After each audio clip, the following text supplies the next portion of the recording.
trying to devise what our strategy should be. I tried to define the 8 stages of what we need to do, and they're not sequential. I provided a diagram to show that they're not, you don't finish one and then start the next one. They overlap quite a bit.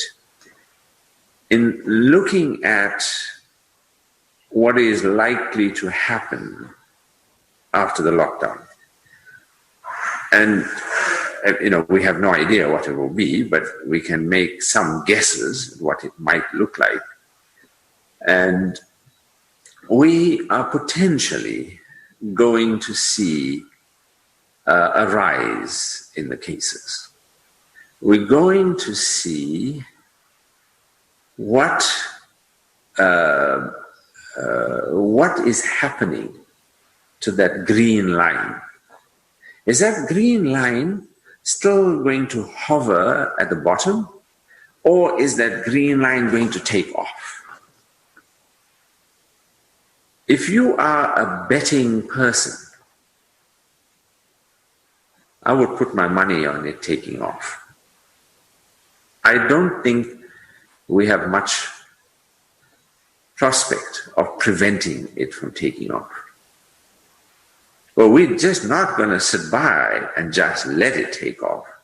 We have a strategy, and that strategy is, again, a community-based strategy, and that strategy is about identifying hotspots.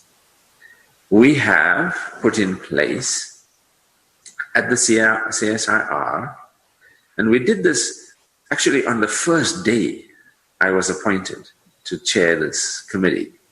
On the first day, at the first meeting, we had a discussion with Imran Patel from the Department of Science and Innovation.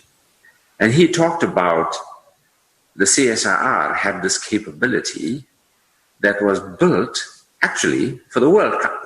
You know, the Soccer World Cup in 2010? So the CSIR built this amazing capacity of a whole ops center for the Soccer World Cup.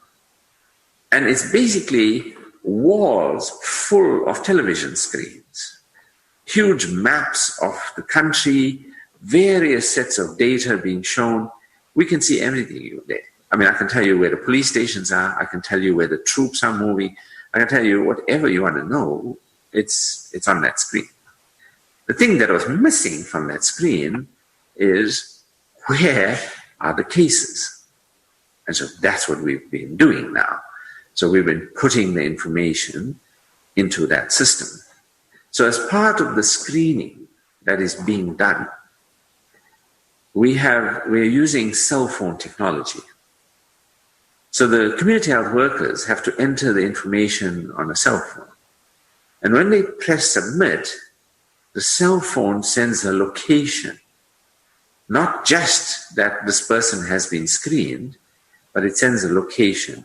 That location pings itself at the CSIR. So we now know where we have covered the country with our screening. Now, the system I'm describing, I have to tell you, is not fully in place because we don't have enough cell phones yet. And the cell phones that we got, 20,000 or so, had to be charged, the software had to be loaded, all that takes a lot of time.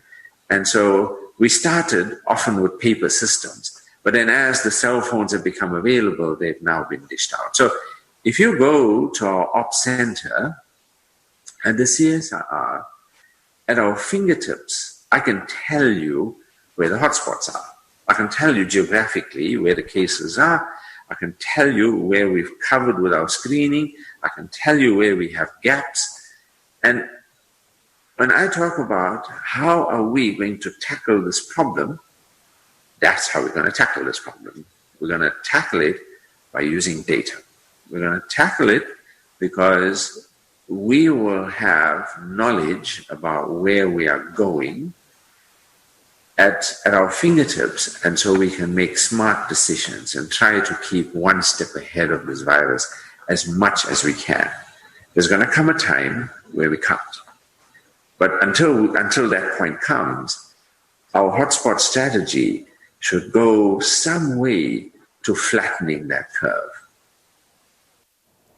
So one of the biggest takeaways, using data